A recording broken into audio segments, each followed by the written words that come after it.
Hello दोस्तों, आपका स्वागत है अड्डा एसएससी यूट्यूब चैनल पर। दोस्तों, एक बार फिर से आपके सामने अड्डा एसएससी लेकर आया है वही क्वेश्चन जो आपके 30 तारीख वाले यानी कि कल के डेट में जितने भी मैथ के क्वेश्चन पूछे गए थे, हमने ढूंढ ढूंढ कर रातें हो गई दोस्तों, ढूंढते ढूंढते मतलब बच्चों से पता करते करते बहुत सारे बच्चे काफ़ी टाइम तक, काफ़ी रात तक आप में से ही बच्चे देते रहे हमको क्वेश्चन। सर ये क्वेश्चन आया था, ऐसे क्वेश्चन आए थे, तो हमने हमने यही डिसाइड किया था कि दोस्तों जीके का आपका उसी दिन बन जाया करेगा जो रिव्यू होगा, और जो मैथ का क्वेश्चन होगा वो अगले दिन, जैसे कल वाला हुआ पेपर आज उसका सुबह तक आपके सामने आ जाएगा दोस्तों, इस तरह।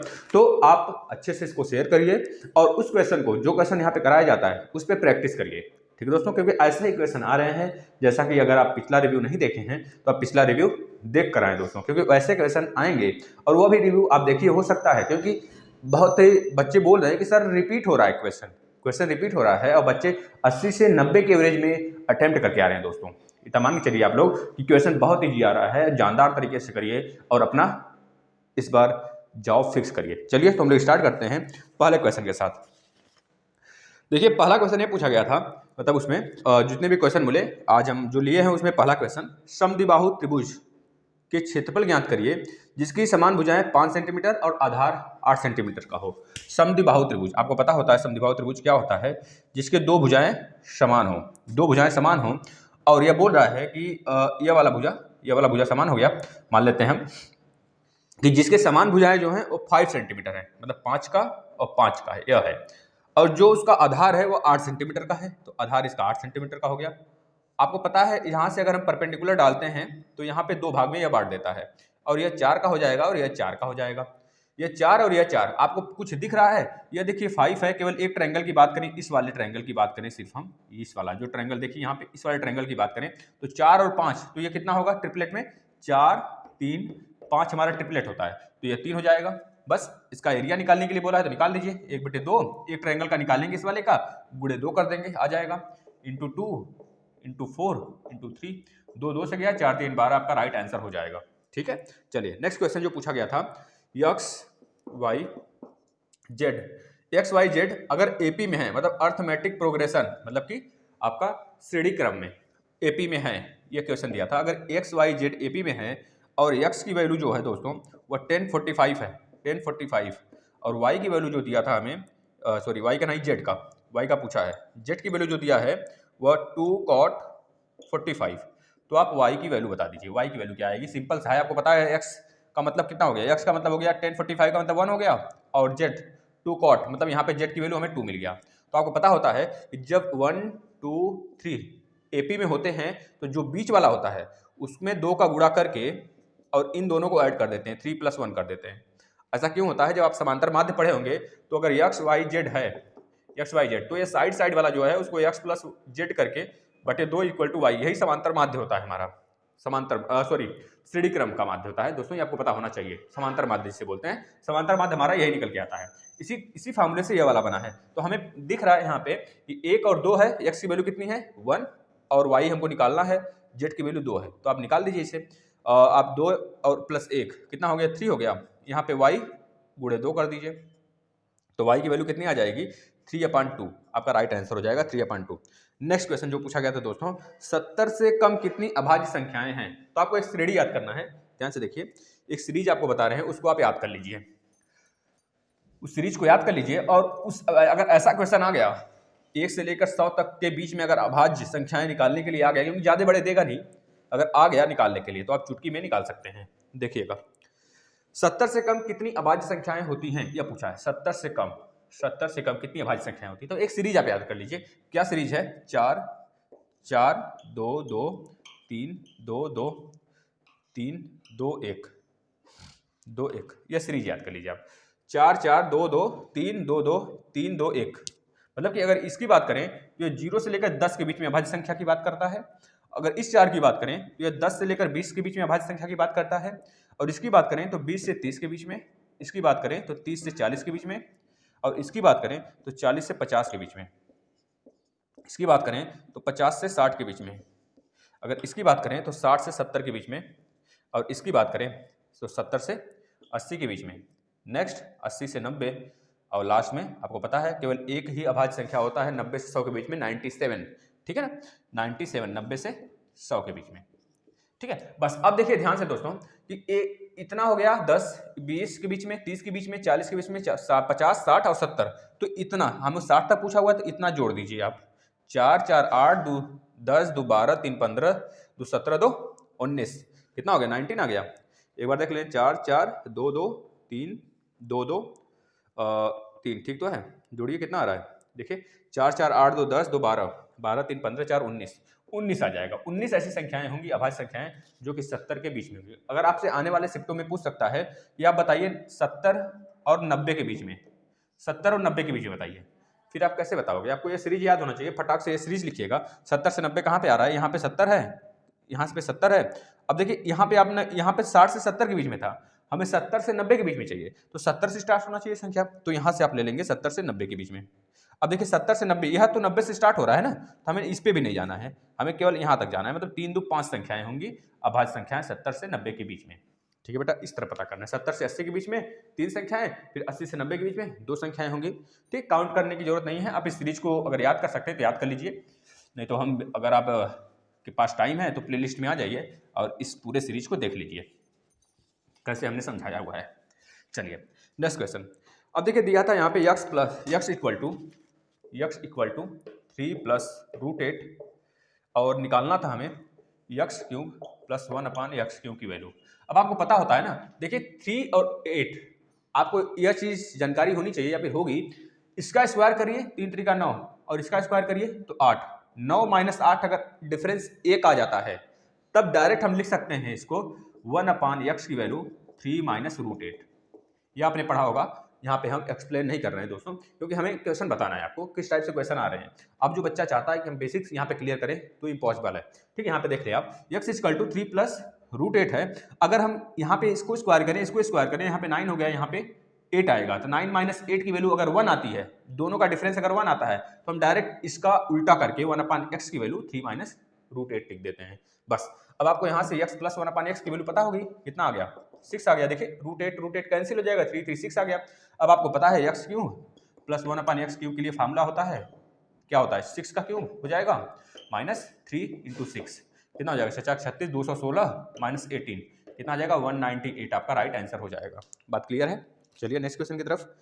एक क्वेश्चन दोस्तों दिया था CI 2 साल का CI, 2 साल का जो CI है दोस्तों वह 1600 रुपये है, और 3 साल का जो CI है, मतलब कि कंपाउंड इंटरेस्ट 3 साल का, वह कितना है 1700 है। तो रेट बता दीजिए, रेट फाइंड करना था। ये तो सिंपल था।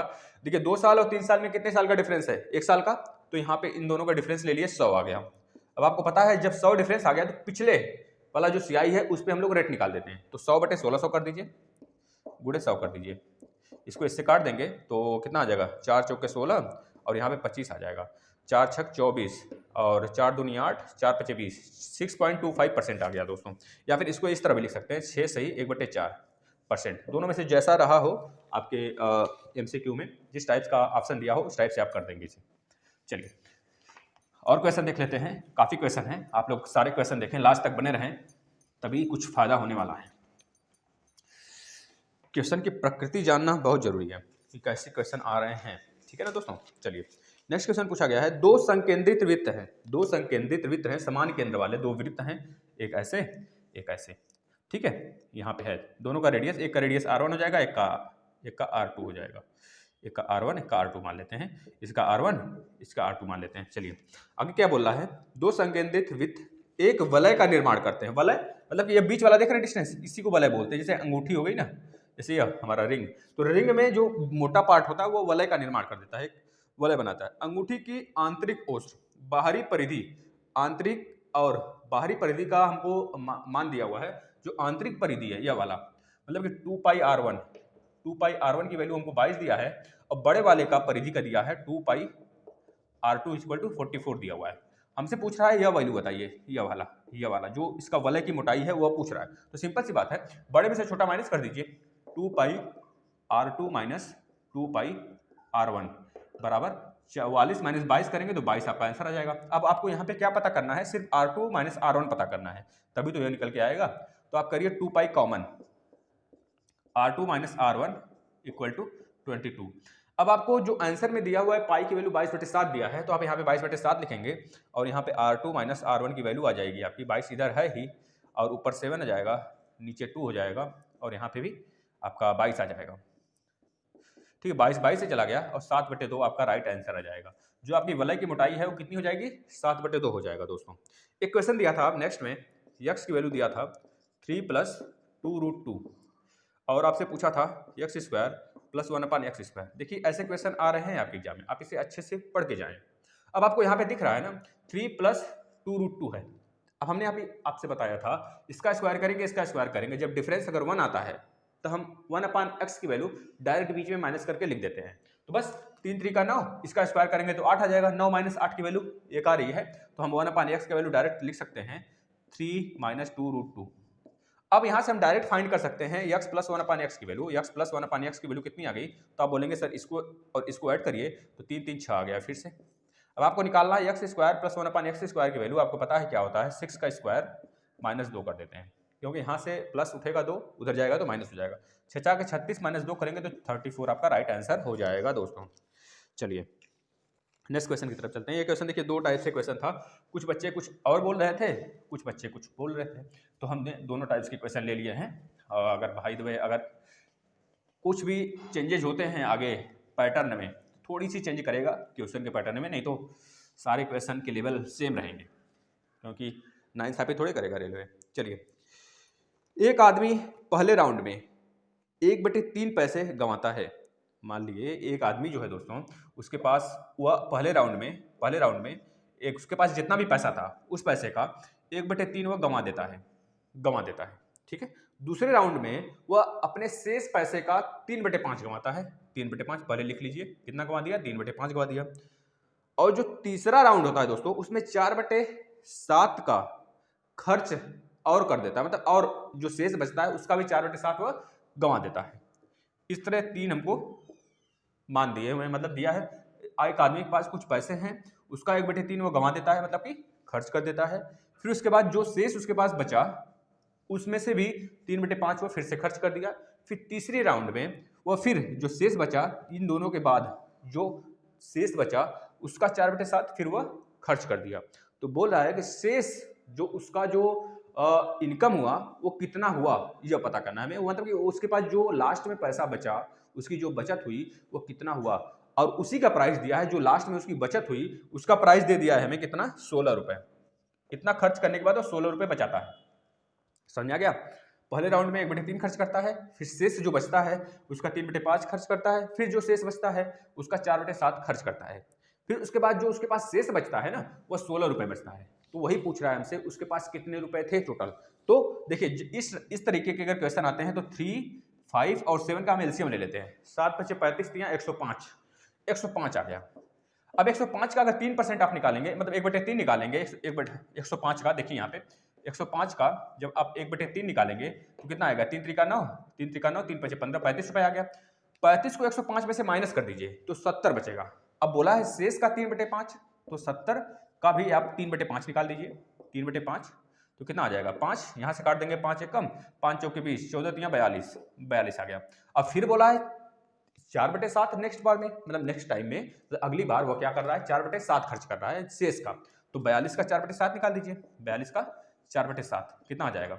7 × 6 = 42, 6 × 7 = 42, 6 चौके 24 रुपए खर्च कर दिया। अब वो टोटल कितना खर्च किया? जोड़ दीजिए, 30 40 70, 70 20 90, 90 5 95, 2 97, 97 3, 97 3 कितना हो गया? 97 और 3 आपका 100, 101 रुपए वो खर्च कर दिया। 101 रुपए खर्च कर दिया। उसके पास हमने माना था 105 रुपए थे। 105 - 101 कितना रुपए बचा? 4 रुपए। यही 4 रुपए का प्राइस हमको दिया है कि उसके पास 16 रुपए बचे थे। तो 4 एक कम, 4 चौके 16, जो 4 1 = 4 आ गया, तो उसके पास टोटल रुपए कितने थे? 105 × 4 कर देंगे, 420 रुपए उसके पास थे भैया। शुरुआती में 420 रुपए उसके पास थे। एक बच्चा तो इस टाइप से क्वेश्चन दिया था, और एक और क्वेश्चन था जो कुछ बच्चे बता रहे थे। इसी क्वेश्चन को थोड़ा सा बदल देते हैं, थोड़ा सा हल्का सा चेंज करके कुछ बच्चे बता रहे थे कि सर यह क्वेश्चन ना देकर कोई दूसरा क्वेश्चन दिया था। देख लीजिए एक बार। अब यह बोल रहा है कि 210 रुपए थे एक आदमी के पास। कितने रुपए थे? 210 रुपए थे एक आदमी के पास। 210 रुपए से उसमें से वो 1/3 खर्च कर देता है, 1/3 खर्च करता है। फिर शेष जो बचता है उसके पास, उसका 3/5 खर्च करता है, 3/5 खर्च करता है। लास्ट में जो उसके पास पैसा बचता है ना, वो बचता है 4/7 बचता है, 4/7 उसके पास पैसा बचता है। वो अपने पैसे का जो शेष पैसा 1/3 खर्च करने के बाद 3/5 खर्च करने के बाद जो आता है वो 4/7 बचत करता है। तो पूछ रहा है कितना बचत करता है, कितना बचत होता है उसका, यही बताना है बस। अच्छा 210 का अगर आप 1/3 निकालेंगे तो कितना आएगा, 3 सत्ते 21, 70 रुपये खर्च कर दिया। फिर जितना बचा 210 माइनस 70 करेंगे तो कितना बचेगा, 140 रुपये बचेगा उसके पास, 140 रुपये बचेगा। 140 का 3/5 निकाल दीजिए, 140 का 3/5, 3/5 निकालेंगे, 5 दूनी 10, 5/40, फिर से वो 28 रुपये खर्चा कर दिया। यानी कि टोटल अब खर्चा कितना कर दिया वो, 28 + 70, 98 रुपये खर्चा कर दिया। 98 जब खर्चा कर दिया तो 98 और 210 माइनस कर देंगे, 98 में 2 जोड़ेंगे तो 100 रुपये हो जाएगा। 98 में 2 जोड़े तो 100 रुपया हो गया और 110 यहाँ पे बचा है, मतलब 112 रुपये उसके पास बच गए। अब 112 का फिर से बोल रहा है कि वो 4/7 ही रुपये बचाता है। देखिए क्वेश्चन घुमाया है थोड़ा सा।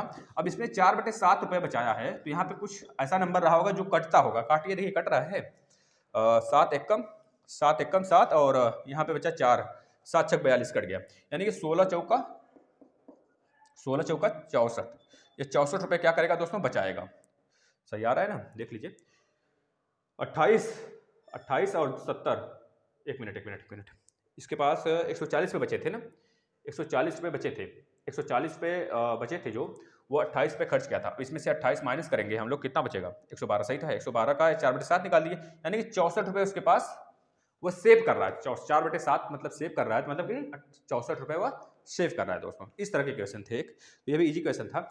और लास्ट में जो बचा, बस यही डाटा हमसे पूछा था कि कितना वो बचाता है, तो 4/7 हमको रेशियो में दिया था और निकालने पे कितना आ गया, 64 रुपये। चलिए नेक्स्ट क्वेश्चन की तरफ देख लेते हैं। नेक्स्ट क्वेश्चन क्या पूछ रहा है, x + 1/x की वैल्यू, x + 1/x की वैल्यू दिया है 12। आपसे पूछ रहा है x, नहीं एक क्वेश्चन और दिया है इसी में, एक मान और दिया है, x² - 1/x² की वैल्यू 53 दिया है। आपसे क्या पूछ रहा है, आप बताइए, x की पावर 4 - 1/x की पावर 4 की वैल्यू बता दीजिए। देखिए x + 1/x की वैल्यू 12, x² - 1/x² की वैल्यू 53 दिया है। आपसे पूछ रहा है इतनी की वैल्यू क्या होगी, तो ध्यान से देखिए, इसको हम क्या लिख सकते हैं, x² का होल स्क्वायर - 1/x² का होल स्क्वायर, यह तो लिखा जा सकता है इसको। अब इसको फिर से हम लिख सकते हैं x² - 1/x² और x² + 1/x², ये लिखा जा सकता है। अब आपको x² - 1/x² की वैल्यू 53 दिया है, x + 1/x की वैल्यू इतना दिया है, आप यहाँ से निकाल लीजिए x² + 1/x² की वैल्यू, 12 का स्क्वायर 144, 144 - 2 मतलब कि 142। अब 142 यहाँ पे रख दीजिए, यहाँ पे और यहाँ पे 53 दिया है हमको, 53 × 142, राइट आंसर गुणा कर दीजिए, आपका आ जाएगा। ठीक है, अच्छा क्वेश्चन था। चलिए ऐसे क्वेश्चन आए थे आपके शिफ्टों में, कल के शायद ये सेकंड शिफ्ट का क्वेश्चन था दोस्तों। इस बच्चे से हम क्वेश्चन लिए थे ये वाला, यस वो बच्चा सेकंड शिफ्ट का था, ऐसे कुछ ऐसे क्वेश्चन आएंगे, डरने वाली कोई बात नहीं। अब देखिए नेक्स्ट क्वेश्चन जो पूछा था, ए और बी एक बिंदु से विपरीत दिशाओं में 25 किलोमीटर और 35 किलोमीटर प्रति घंटे के हिसाब से चलते हैं, यात्रा करते हैं, और 2.5 घंटे बाद उनकी जो दूरी होती है वो ज्ञात करिए। तो सिंपल है, देखिए यह डिस्टेंस हो गया, ये पॉइंट ए है या पॉइंट बी है। एक पर्सन इधर से चल रहा है 25 किलोमीटर की रफ्तार से, एक पर्सन इधर से आ रहा है 35 किलोमीटर की रफ्तार से। जो यहाँ पे मिल रहे हैं ना वो 2.5 घंटे बाद मिल रहे हैं, दोनों लोग आवर बाद मिल रहे हैं। तो पूछ रहा है ये पूरा डिस्टेंस बताइए कितना है। सिंपल है, 25 और 35 को जोड़िए, क्योंकि आपको पता है जो हमारा रिलेटिव स्पीड होता है, स्पीड इक्वल टू डिस्टेंस समय होता है। यहाँ पे डिस्टेंस पूछा है तो स्पीड इंटू समय कर दीजिए। जब दोनों एक दूसरे की तरफ आ रहे हैं तो दोनों जुड़ जाएगा। 25 + 35 कितना हो गया, 60 और 2.5 का मतलब 5/2, इसको काट दीजिए 30 आ गया, 3 × 5 = 15, 150 किलोमीटर डिस्टेंस हो जाएगा। नेक्स्ट क्वेश्चन, वृत्त पर ए बी, क्वेश्चन दिया है वृत्त पर ए बी और सी 3 बिंदु हैं, ए बी बराबर ए सी बराबर 7√2 दिया है हमको, ए बी बराबर और ए सी बराबर 7√2 दिया हुआ है, 7√2 सेंटीमीटर में दिया है। और ए बी सी वृत्त पर एक हमारे पॉइंट है और इसमें एंगल बी ए सी की वैल्यू दिया है हमें 90 डिग्री। देखिए ध्यान से देखिए इस क्वेश्चन को, ए बी सी वृत्त पर कोई एक पॉइंट है, ए बी सी वृत्त पर कोई एक पॉइंट है, अब हमको दिया है जब बी ए सी 90 डिग्री दिया है तो हमको जाहिर सी बात है दोस्तों यहाँ पर ही 90 डिग्री बनेगा, केवल हमारा सर्कल का जो हमारा पॉइंट है, सर्कल का जो हमारा परिधि का जो पॉइंट है उस पर ही 90 डिग्री बनता है, तो यही 90 डिग्री होगा दोस्तों। हमने मान लिया 90 डिग्री है और यहाँ पे यह बी ए सी, तो मतलब यह ए रहा होगा क्योंकि बी ए सी की बात कर रहा है, और यह बी है और यह सी हो गया। बात क्लियर है। अब देखिए अब चीज़ बोल रहा है, जब आपको पता है जब यह चीज़ हमारा व्यास है, यह व्यास है, और यहाँ से अगर हम ऐसे परपेंडिकुलर डाल दें दोस्तों तो यह हमारा बराबर हो जाएगा किसके, इस वाली लाइन के बराबर हो जाएगा, इस वाला दोनों, क्योंकि दोनों रेडियस है। अब आपको दिया है ए बी बराबर ए सी, जो ए बी है बराबर है ए सी के, यह 7√2 है और यह भी 7√2 है। जब यह दोनों 7√2 हैं और यह आर है और यह भी आर है, तो आपसे आर की वैल्यू ही पूछ रहा है, बस निकाल दीजिए। आर का स्क्वायर प्लस आर का स्क्वायर मतलब 2r का स्क्वायर बराबर 7√2 का स्क्वायर। आप यहाँ से कर देंगे तो आपका कितना हो जाएगा, आर का स्क्वायर किए है ना, तो आर का स्क्वायर प्लस आर का 2r का स्क्वायर, सही है।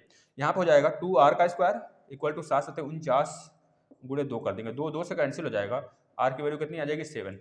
अगर पूरा व्यास पूछा होता तो 14 बता देते, 7 का डबल 14। चलिए नेक्स्ट क्वेश्चन की तरफ, नेक्स्ट क्वेश्चन देख लेते हैं। देखिए छोटा सा क्वेश्चन था दोस्तों, इसको इसी तरह देख लीजिए।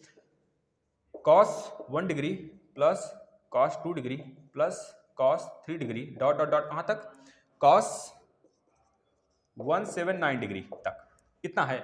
अगर इससे कम देखें, आपको पता है बीच में प्लस प्लस है, जब बीच में प्लस प्लस है, cos 1 degree cos 2 degree cos 3 degree cos 179 degree, अगर हम इसको करते हैं दोस्तों, cos को चेंज करते हैं cos 180 minus 1, cos 180 minus 1 degree में चेंज करते हैं तो ये क्या निकल के आएगा। अब आपको पता है ना हमारा ये चतुर्थांश होता है, इसमें आल पॉजिटिव होता है, इसमें cos और कोसेक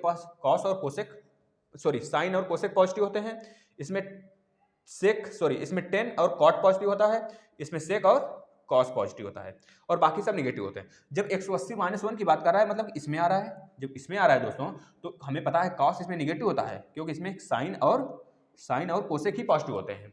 तो 180 माइनस 1 पे जा रहा है तो 180 के लिए वैल्यू नहीं चेंज होता है, कॉस का कॉस ही होता है, तो यहाँ पे 180 माइनस 1 करेंगे तो कॉस माइनस हो जाएगा, माइनस कॉस 1 हो जाएगा। इसी तरह इसके पहले वाले सब बदलते चले जाएंगे और यहाँ पे स्टार्टिंग में देखेंगे cos 1 रहेगा, यहाँ पे माइनस cos 1 कैंसिल हो जाएगा, इसी तरह सब कैंसिल हो जाएंगे, जीरो आपका राइट आंसर आ जाएगा।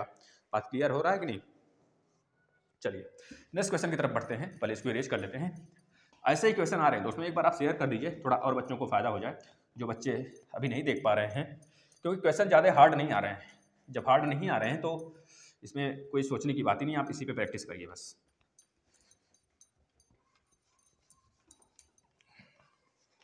और क्वेश्चन लेते हैं।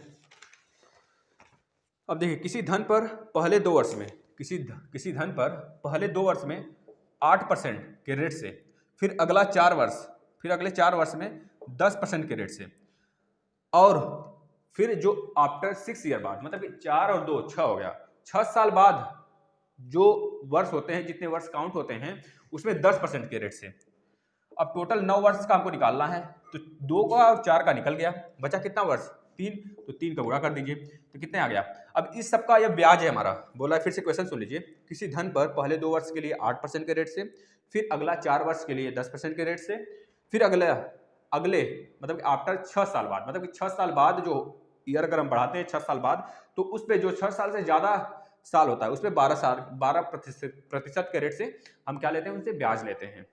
इस तरह 9 साल के लिए हम उनसे क्या किए, उनको उधार दे दिए, भैया इतने इतने रेट से देंगे। अगर आप 2 साल के लिए लेते हैं तो 8% के रेट से देंगे, अगर 4 साल के लिए लेते हैं तो 10% के रेट से देंगे। ठीक है दोस्तों, अगर आप 6 साल से ज़्यादा के लिए लेते हैं तो आप 12% के रेट से देंगे हमें। इसी तरह बोल रहा है कि 9 साल के लिए वो बंदा ले गया तो पहले 2 साल के लिए 8% के रेट से, और अगला 4 साल के लिए 10% के रेट से, 9 साल के लिए ले गया तो बचा 3 साल के लिए वो 10% के रेट से ब्याज देता है। इस तरह उसके पास जो ब्याज आता है वो कितने रुपए आता है, 27600 रुपए आता है। तो वही पूछ रहा है हमारा प्रिंसिपल क्या होगा बता दीजिए। अब देखिए 8 दूना 16 प्लस 10 चौका 40 प्लस 10 तिहाई 30, इसको ऐड कर दीजिए, 30 40 70 70 10 कितना हो गया, 1 मिनट देखिए कहीं गलत हो रहा है क्या, 10 चौको 40, यहाँ पे 12 है बेटा, यहाँ पे 12% है ना, यही जो गलत हो रहा था। 12 36, यहाँ पे 12% है, लास्ट वाला जो है 12% है, 12 36 आ गया यहाँ पे 36। अब देखिए 36 40 76 76 6 आपका कितना हो गया 82, और 82 10 92। अब यहाँ देखिए 92 रुपए से वो क्या कर रहा है, 92 इसका आ गया यहाँ पे 92 का वैल्यू है 27600। अगर 100 की वैल्यू पूछे, क्योंकि परसेंटेज में है, 100 की वैल्यू पूछे तो कितना हो जाएगा, आप बोलेंगे 100 बराबर 27600 गुणे 100/92। अब इसको देखिए 6 से आप करिए, 6 से नहीं, कितने से कटेगा, 3 से, 3 और 27, 3 बार में गया, 3 बार में 300 यहाँ पे 2 जीरो यहाँ पे 2 जीरो यहाँ पे, मतलब 3 के आगे 4 जीरो लगा दीजिए, इतना इसका प्रिंसिपल हो जाएगा। चलिए नेक्स्ट क्वेश्चन, दो संख्याओं का योग दिया है 16 और दोनों संख्याओं का अंतर दिया है, उन्हीं दोनों संख्याओं का अंतर दिया है 7.5। ऐसे क्वेश्चन ऑप्शन से होते हैं, हमने बता रखा है आपको नंबर सिस्टम में, ऐसे क्वेश्चन डायरेक्ट ऑप्शन से होते हैं। अब देखिए a + b = 16, a - b = 7.5, तो आप स्ट्रीम जो नाव और पानी वाला जो न्यूमेरिकल है उसमें हम आपको बताए थे कि 2a बराबर, मतलब a बराबर कितना हो जाता है, डायरेक्ट a बराबर हो जाता है, इन दोनों को ऐड करके अपॉन 2 कर देते हैं। 16 और 4 20, 20 3 23, 23.5/2 कर दीजिए, मतलब कि मिला जुला के आपका जो आंसर आ जाएगा वो कितना हो जाएगा, इसको काटिए 11.75 आएगा। फिर इसके बाद जो बचा बी में क्या करेंगे, दोनों का डिफरेंस ले लेंगे, दोनों का डिफरेंस लेंगे तो 8.5 आएगा, अपॉन 2 कर देंगे तो कितना आ जाएगा, 2 4 जा 8, 4.25 आ गया। अब आपसे क्या पूछा था कि दोनों संख्याओं का अनुपात बता दीजिए, तो 11.75 और 4.25 का जब अनुपात निकालेंगे तब निकल के आ जाएगा आपका, ये किससे कटेगा, 4 17, हाँ 47 और 17 गया, तो यही आपका निकल के आ जाएगा 47/17, राइट आंसर हो जाएगा 47/17। इस तरह के क्वेश्चन आ रहे हैं एग्जाम में, जो कि बेहद आसान है। चलिए नेक्स्ट क्वेश्चन की तरफ चलते हैं। देखिए नेक्स्ट क्वेश्चन क्या पूछा गया है दोस्तों, यह दिया है x + 1/x की वैल्यू, x + 1/x की वैल्यू 5 दिया है। अब आपसे पूछ रहा है कि x⁴ + 1/x² अपॉन में x² - 3x + 1 की वैल्यू बता दीजिए। अब ध्यान से देखिए, यहाँ पे x + 1/x की वैल्यू दिया है, यहाँ पे x⁴ + 1/x² अपॉन में x² - 3x + 1 की वैल्यू हमें फाइंड करना है। अब हम क्या करेंगे, ऊपर नीचे x से डिवाइड कर देंगे, यहाँ भी x से डिवाइड करेंगे और यहाँ से भी x से डिवाइड कर देंगे। जब इसमें x से डिवाइड करेंगे तो x⁴/x होगा, तो यहाँ पे बचेगा x³ प्लस यहाँ पे जब x से डिवाइड करेंगे तो 1/x³ बचेगा। ठीक है बेटा, अब यहाँ पे जब x से डिवाइड करेंगे तो यहाँ पे x बचेगा, -3 बचेगा और यहाँ पे बचेगा +1/x। अब देखिए x + 1/x की वैल्यू 5 दिया है, अब हमें पता करना है x³ + 1/x³ की वैल्यू। जब ये पता हो जाएगा तो रख देंगे, यहाँ पे आंसर आ जाएगा। तो यहाँ पे देखिए x³ + 1/x³ की वैल्यू हमने बताया कैसे निकलेगा, 5 का क्यूब -3 गुणे 5, मतलब अगर यहाँ पे a है तो a का क्यूब -3 × a, तो 5 का 125 -5 3 15 कर देंगे तो 110 आपका यहाँ पे आ जाएगा निकल के।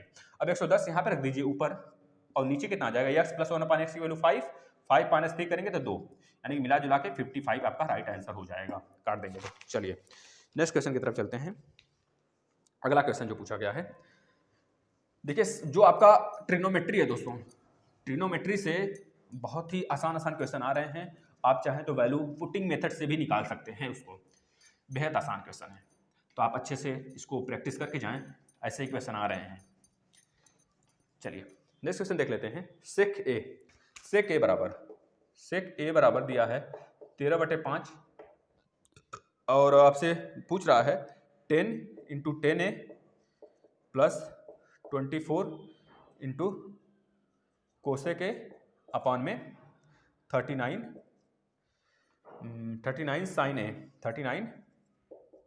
साइन ए। कोसेक ए की वैल्यू दिया है कि कॉस ए, एक मिनट रुकिएगा, 12/5 आ गया ना, देख लेते हैं जो भी आएगा। यहाँ पे शायद कोसेक ए दिया था, यहाँ पे साइन ए दिया है, साइन ए, ठीक है ना, और यहाँ पे प्लस करके माइनस करके, यहाँ पे आगे माइनस करके 10 सेक ए, यह आपको वैल्यू दिया था, इसका निकालना है। अब देखिए सेक ए बराबर 13 और 5 है, 13/5 है, तो आपको पता है सेक बराबर होता है क्या हमारा, ये कर्ण ऊपर होता है, मतलब कि जो आपका मतलब क्या बोलते हैं इसको, कर्ण, जो कर्ण होता है हमारा ऊपर होता है और नीचे क्या होता है, आधार होता है, इसे आधार बोलते हैं, आधार मतलब बेस हो गया। यह हमारा हो गया हाइपोटेनियस बटे बेस, यह होता है हमारा सेक ए की वैल्यू। तो हाइपोटेनियस दिया है, मतलब कि हमारा क्या दे दिया भैया, हाइपोटेनियस यह दिया हुआ है 13, अगर हम मान लेते हैं यहाँ पे ए है तो आधार दिया हुआ है, आधार मतलब यह 5 दिया हुआ है, तो आपको पता है 13 5 12 का ट्रिपलेट होता है, तो बस अब निकाल दीजिए। अब 10 है, यहाँ से आप पता कर लेंगे लंब बटे आधार, मतलब 12/5 यहाँ पे रख देंगे, और 24 मतलब कोसेक ए क्या होता है, कोसेक ए का मतलब कर्ण अपान में लंब होता है, मतलब 13/12 हो जाएगा, निकल जाएगा आराम से। साइन ए की वैल्यू कितनी हो जाएगी, लंब जो होता है, लंब यह हो गया ना, यहाँ पे आधार की बात किया तो आधार यह हो जाएगा, यहाँ पे आप रखेंगे तो 13/5 आ जाएगा, यहाँ पे नहीं सॉरी 13/12 ही आएगा, यहाँ पे 13/12 आ जाएगा। और साइन ए की वैल्यू जब निकालेंगे आप तो कितना हो जाएगा, यह आपका क्या है, कर्ण है, यह आपका लंब है, तो कर्ण लंब बटे कर्ण होता है, 12/13 कर देंगे, यहाँ पे 12/13 यहाँ पे आ जाएगा। और सेक ए की वैल्यू आपका दिया है 13/5 रख देंगे, आंसर आ जाएगा। ठीक है दोस्तों, चलिए इसी टाइप से एक अगला क्वेश्चन है आपका। अगला क्वेश्चन क्या है देख लेते हैं।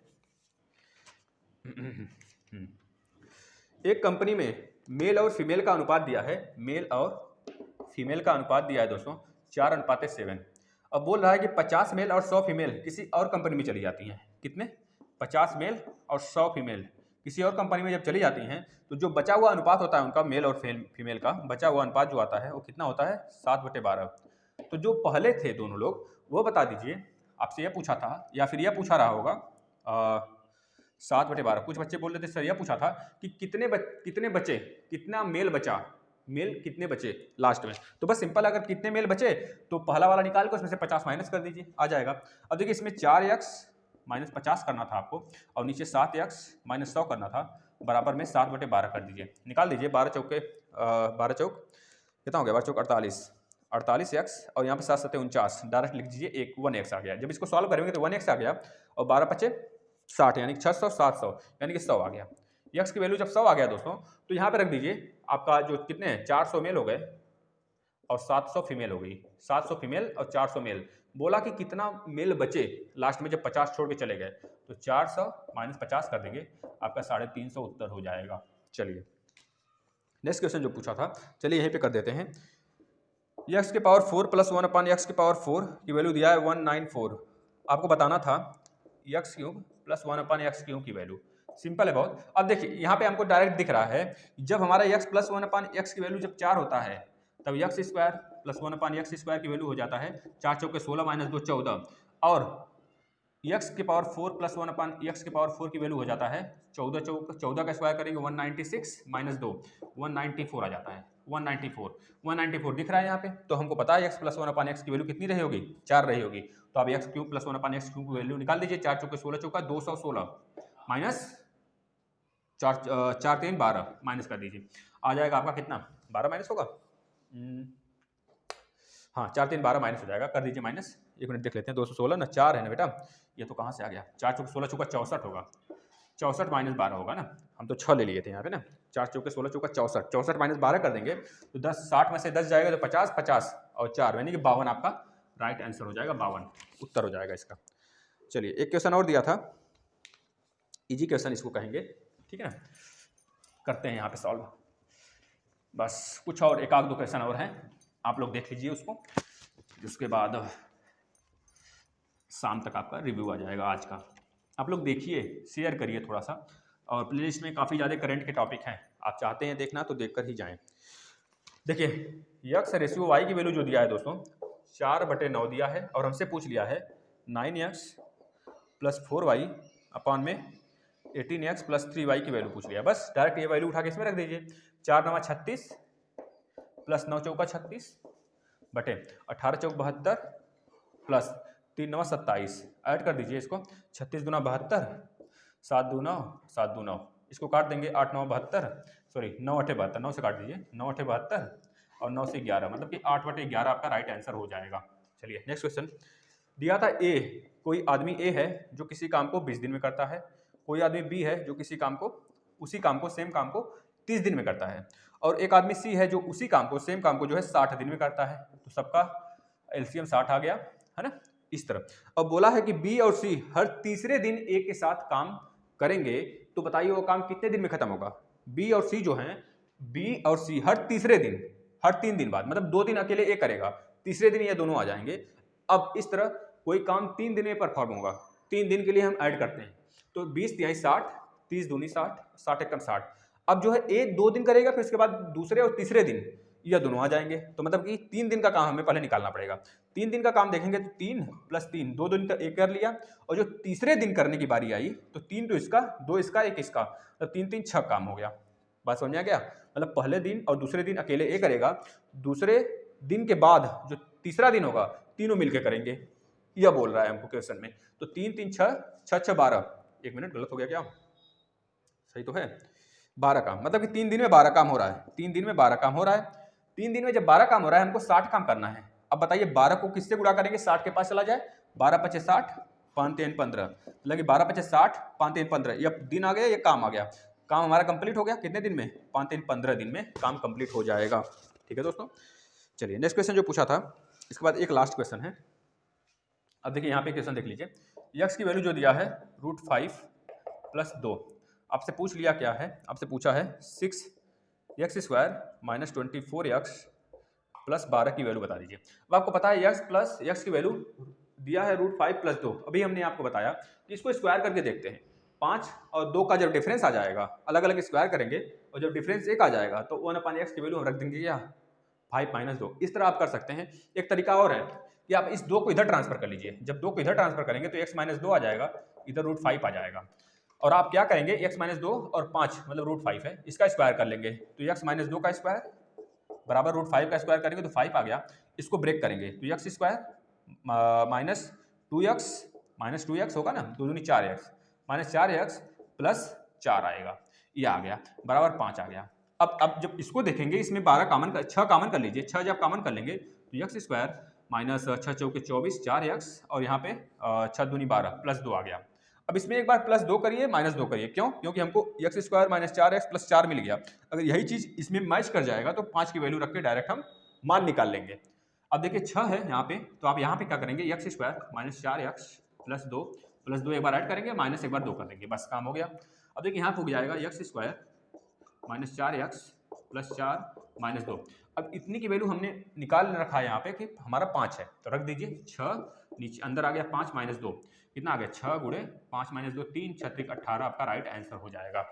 चलिए इस तरह हमने बहुत तेजी के साथ बिना रुके और शानदार तरीके से जो क्वेश्चन हमको मिले थे वो हमने आपको करा दिया दोस्तों। अब आपकी बारी है कि आप इसे कितना शेयर करते हैं, कितने अपने साथियों को बताते हैं कि यहाँ पे क्वेश्चन कराया गया, वही क्वेश्चन जो जेन्युइन थे, जो आए थे एग्जाम में, क्योंकि हमने रात तक रिसर्च किया, फिर उसके बाद आपके सामने क्वेश्चन लाया दोस्तों, क्योंकि हमें क्लियरिटी चाहिए ना, कि सेटिस्फाई हो जाए कि क्वेश्चन यही क्वेश्चन आए थे एग्जाम में, क्योंकि फालतू क्वेश्चन कराने से अच्छा है कि आपकी गाली सुनना, तो हम यह नहीं चाहते हैं कि आप बुरा भला कहें। ठीक है दोस्तों, तो आप अच्छे तरीके से अपना इसको देखिए। और कल बता रहे हैं दोस्तों, कल हो सकता है सुबह मैम लाइव आएंगी और लाइव सेशन होंगी, तो आप अपने दोस्तों को बताइएगा और कल आना नहीं भूलिएगा, क्योंकि नए साल का दिन है दोस्तों। चलिए धन्यवाद।